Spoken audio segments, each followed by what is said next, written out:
And you are live. Welcome to House Education on Friday, March 28th, 2025. We are continuing our discussion of a strike hall amendment to 8454. I think we might begin today with some new, this is not a new section, this is just an additional language for consideration. Over the charge to the district boundary committee. I think this will address some of the concerns that Rep. Doverbich had yesterday, as well as Representative Hunter. Take a look at it, see how we feel. So I think kind of an order of operations today is we're going to do this part. We'll talk about some intent language to sort of say what this is trying to do. Kind of put a bow on school construction, make sure we're all sort of comfortable with the language there. And then we'll move into the independent school stuff and the State Board of Education. We'll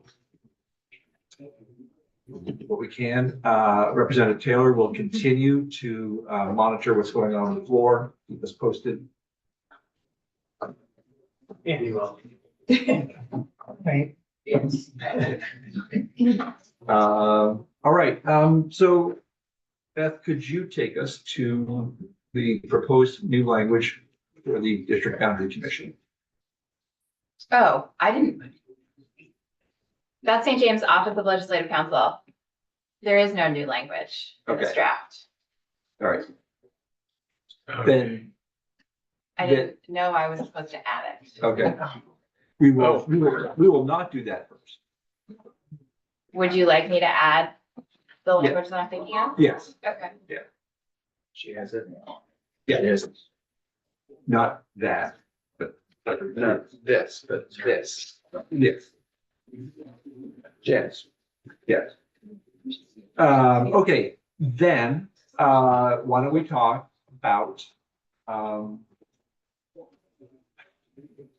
new effective dates language? Oh, okay. No, I'm sorry, not effective dates, intent language. Okay. It's gonna be. So, we actually only have findings language at this point. Okay. And we can walk through it. And just to orient you all, there's a little key up at the top there. Anything that's highlighted in yellow is new from draft 5.1. What I've done, because we keep changing things around so much, is I've just put what we've discussed thus far as the effective date in blue next to each section. And then when everything is done and settled, I'll go back into the effective date section and make sure everything is ordered correctly. It's far less work and we're less likely to make a mistake that way. Before we start, just for kind of all, would you kind of define what we mean by findings and intent? Sure. So findings are just that. They're findings that the legislature is making. They should be factual and supported by whatever you're citing. So you can make a general finding, like, for example, the education system is still reeling from the effects of a global pandemic. There's not like a study that I'm going to cite to and put in the file for that, but that you can make that finding, right? That is generally supported by facts. It's facts that you are saying that you are kind of building upon later with your legislation. Intent is just that. It is what you intend to do. So findings are generally you're telling some sort of a story or you're presenting evidence to support the legislation to come. And intent is what you intend to do. I don't know how else to say that. So right now, all we have in this is findings, but we can certainly add intent language. What we have for the findings, I think, would be some of it would be easy to turn into some intent language, That's what I was thinking. but a lot of it is not intent language. You're referring to case law or general principles. Does that make sense? Yeah. I think that's- It's really the purpose is to sort of frame the story and then also add some like, a lot of the intent stuff is to say, no, we can't hold a future legislature hands, or have their hands tied, but this is what is expected. And, I had mentioned that it would be nice to have something a little stronger than intent language to tie our hands in the future. And it does happen, but usually that's when there are sort of contingency dates that if this doesn't happen, then this happens. Which is a little different than just saying, we will do this. Which is, you can't really sort of take that and make it anything other than intent. And you can call it, I think we should use the word intent, but you can also put the word like plan or schedule, you know, you can add some Few different words, yeah, Set to up a little. signify what you're trying to accomplish with that language. But yes, contingent effective dates happen all the time, but you need to have something to make effective if you are going to have contingency language. Would you like me to read through the findings? Yeah. Okay. And this is, I've worked on this with some of some of the members of this committee, but this is really you. Findings, if any of you have worked with Ledge Council on a bill prior to the introduction deadlines, you should be very used to them kicking back something to you and saying, that's so nice that you want to put findings in here, please give them to me. Findings are really your job and story to tell. And then it is my job to help you get the language right. So this is your story to tell. So we're on page 1, line 10. In 1997, the first piece of law the legislature enacted in response to the Brigham's decision stated, the right to public education is integral to Vermont's constitutional form of government and its guarantees of political and civil rights, and fundamental for the success of Vermont's children in a rapidly changing society and global marketplace, as well as the state's own economic and social prosperity. That is section 1 of Title 16, current law since 1997, hasn't been touched. From the very first attempt at creating a basic frame of government, Vermont's founders chose to include a right to public education, the only governmental service included in Vermont's first constitution of 1777. As the U.S. Supreme, there should be court there. As the U.S. Supreme Court stated in Brown v. Board of Education, education is perhaps the most important function of state and local governments. It is required in the performance of our most basic public responsibilities. It is the very foundation of good citizenship. I'm on page 2 now, line 3.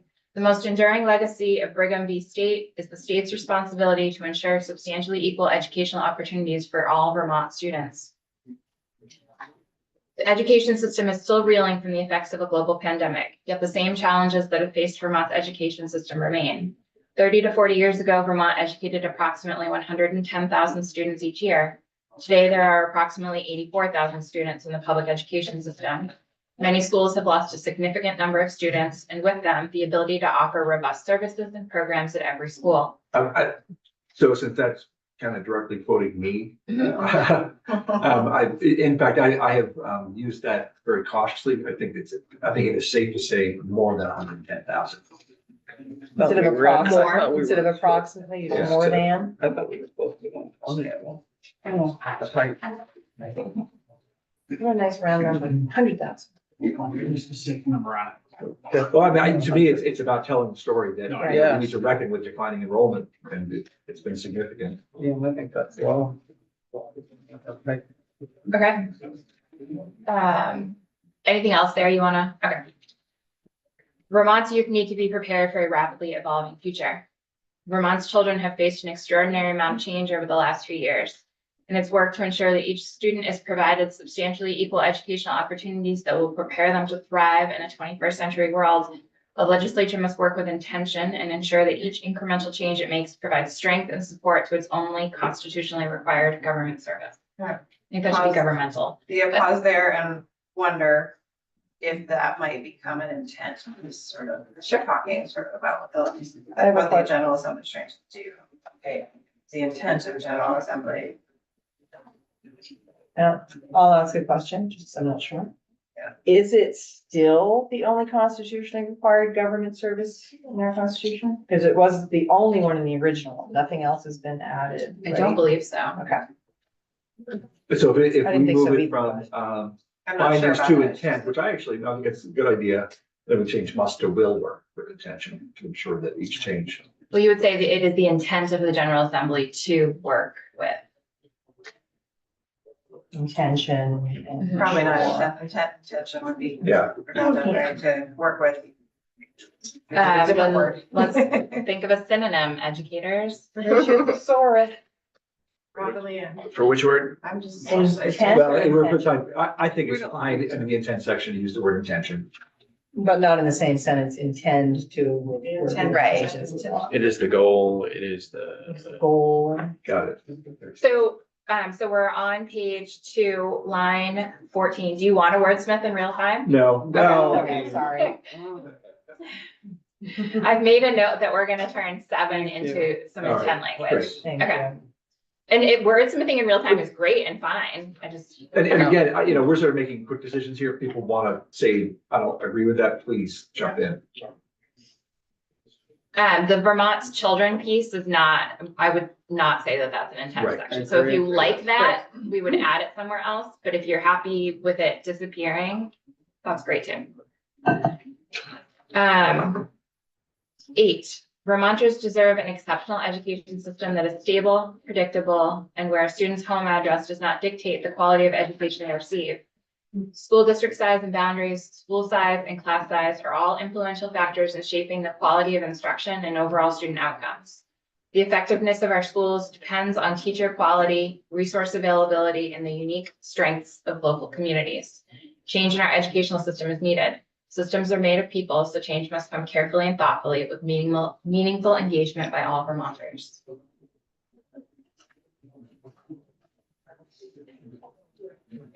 The end.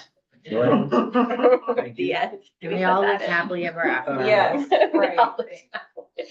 I love it. Great. Okay. Our next topic will be, school construction. Just, we have let it sit overnight and, well, actually, is everybody happy with this? Are we, comfortable with adding this intent, I'm sorry, this finding section? Little straw poll, everybody okay with it? We're gonna work on 7, other than that. Yes. Yeah. Josh, the last line of 6, it's your. Unless you, do you prepare for a rapidly evolving future? That was part of your. When we did some group think about stuff. The early on, yes. I'm like, wait, I was trying to pull from. you're trying to give me a win? But You're trying to give me a win? I'm trying to pull things that fit in the narrative Yeah. story. I was like, that is so important. And where does it fit? Okay. Thank you. All good. All right, could we just go down to school construction? Can you tell us what Yes. page that is? I don't. We'll get there. Near the bottom. Don't look. No, looking for. There's a small. I didn't even catch that. This is the fluffy part. As it should be. So school construction begins on page 27, line 3, section 9. Could you walk us through it line by line? No. All Could. right, I just want to, Won't. because we have sort of, taken a little straw poll in each section, we never did do it for school construction. Right. So oh, please. Has there been any changes to the verbiage in this section from the actual bill that we were looking at? Yes, just the 2 repeals that I mentioned. Okay, just didn't know if there's any other modification. Okay, cool. That I heard, but I just didn't know if there's any like word change They thing. want to go into the weeds of this very technical. All right, let's do it. Could you, Yeah, I think we're probably gonna need more help from me, but. Is it, Oh, on is this. this posted? Is it the beeping round? Has been posted. You got a thumb on your left side. So yesterday, Oh, yeah, let's correct that. If you look under yesterday's date on our committee page, there's written testimony from Secretary Saunders, largely on the school construction piece and a technical piece that we're gonna now get probably tied in knots on because I'm confused. And then a couple other pieces that are most directly related to the agency and the bill as is. So first one, school construction. If you look at the bottom of the page, the emergency construction aid piece is what we are trying to figure out. What changes that require? Do you have that memo too, Beth? I'm pulling it up right now. I haven't seen it. What, Last paragraph, It's first the- page. what changes it might require in our bill? So is it posted yesterday? Yes, it was posted yesterday. It came at the end of the day yesterday.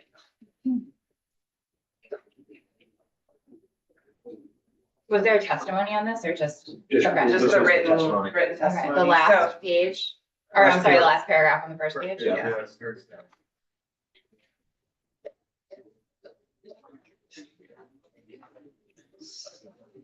So this emergency construction aid piece came up a couple times in our working group over the summer and fall that Chris and I were in. It was a bit unclear to me exactly what, and best I understood the problem is that at times when schools are applying for or need to use emergency construction aid, there's something in the existing language around emergency construction aid saying it can't be related to deferred maintenance. And the agency was saying they think we need a bit more flexibility in that language because some of the real things that had been popping up, it's getting harder and harder to parse what's really deferred maintenance, given the state of our facilities. There is a bigger issue in just the amount of money that you can use for this and what's available. But, and Bob Donahue had this pretty well. I'm not sure how much just changing language helps because it's also a money issue, but it did seem like at one point there was, and Jill Briggs Campbell was really involved and super helpful in our group all along, that this was a sort of technical fix that we needed to do sooner rather than later. But I'm not sure that what we have in writing from yesterday fully gets us to what we need to change. Go ahead, Josh. My recollection of the conversation was, if we keep it as it is and we won't do it if there's deferred and too much deferred work, a lot of deferred work has become the problem in buildings without allowing us to have that work be part of the construction. We will never get some of these schools to come back online, the way they need to. And then the whole thing is stuck. It doesn't move because most of these schools have deferred maintenance that this would prohibit 90% of the schools from moving forward. And I think that's a separate, this I think is a narrower issue of like the only part of the whole program still exists on the books. It's just the moratorium is there because there's no money. The part that actually is still happening and literally money is moving is under the emergency, whatever part of, I don't know if that's even the right title, but under that little piece of the program, there has still been some money flowing because we have had, I think, either 50,000 or 100,000. I mean, it's tiny. Yeah. I thought it was- Available, but so if, I'm making this up, but like fire alarm doesn't work and so and then fire alarms are maybe not a good example. It's the roof falls. Roof blows Like, off. right, Boiler blows up. so that part of our existing program is still in place and is coming up and more, it sounded like from the agency, more and more real scenarios where schools are needing to do something just to keep the doors open. And the way that the language in the prohibits saying it has anything to do with deferred maintenance is becoming a hang up in The emergency the section. emergency section. Got it. Okay. So this is like its own little forget the like future facing big program. This is here and now. It Yeah. is still happening.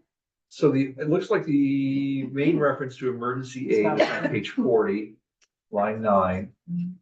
Notwithstanding any other provision of this section, the secretary may grant aid pursuant to subdivision A6 of this section for a project the secretary deems to be an emergency, up to a maximum total project cost of $100,000. So I think that the issue here was that we have it as maximum total cost of $100,000, and the rule says that the agency can give 20%. I think the intention here was to say the agency can give $100,000. Actually, not from the summer to see if I have anything. Well, it says that the reduction of 10,000, the 20, so they would be able to get $20,000 because it's 20%. And this is a reduction of $10,000 from the current reimbursable amount, 30,000. And they're wondering if that was a mistake or if that was an intentional $10,000 reduction. Yeah, I think the answer is absolutely not, right? Yeah, right, I don't think it was an intentional, so I think all they're requesting is that it be back to current state, which is 30,000. Well, or was the intention here to say that the AOE, because that number is so old and construction costs are so high, $30,000 doesn't buy you much. that they want it at 100,000? So I guess we're gonna need further clarification. And what I would just say, for our purposes, we'll try to get that from the AOE if possible today, and if we can't, we can do an amendment. Yeah. Or frankly, just ask Ways and Means for the possession of the building to change. Well, this is gonna further. Okay, so I'm finding old notes and emails, and when we had sort of wrapped as a group, and I was writing the letter that was the kind of notes for all of us to now know where we left off. In early December, there was something about life cycle replacement projects that were involved. I know. That Jill had raised as a, like, It's ringing a bell. issue that's happening now regardless of a future program. And so I asked if she could get me specific language so I better capture what the issue is here with life cycle replacement projects. I'm now, to use one of our favorite phrases, out over my skis. Could it mean, so like from a building maintenance perspective, there are things that have a specific life cycle where they need to be Build right. replaced or else they create a huge pump boiler. Water So is heater. it, those are those the things that I think we're looking at there? But we build those into capital Some do. budget, I know, that's it. so I wonder about needing it in here. All right, we're gonna put, Yeah, I think we're we'll put a gonna pin have in this until either we'll have to just To know. go for it. Okay. Into the dark. I personally, read this as saying emergency aid can be up to an AOE expenditure of $100,000. Since the old number of 30 hardly does anything, Yeah, but we'll get some. but I think the actual money in that account is a total of 100,000. Or less. I think, So it's I like, think we Less appropriate now. $50,000. Yeah, I think, I thought. So it- there's that too. All right, so there There's is some 100,000 behind the scenes carry forward. conferring going on as we speak. Okay. And we'll We'll get see some what clarification yeah. later. Do we have anything else? I think that was the main issue The school construction. that was here. I think that, yeah. I know school construction, sorry, yeah. All right, if you will. All right, so here's what I'd like to do is just sort of do a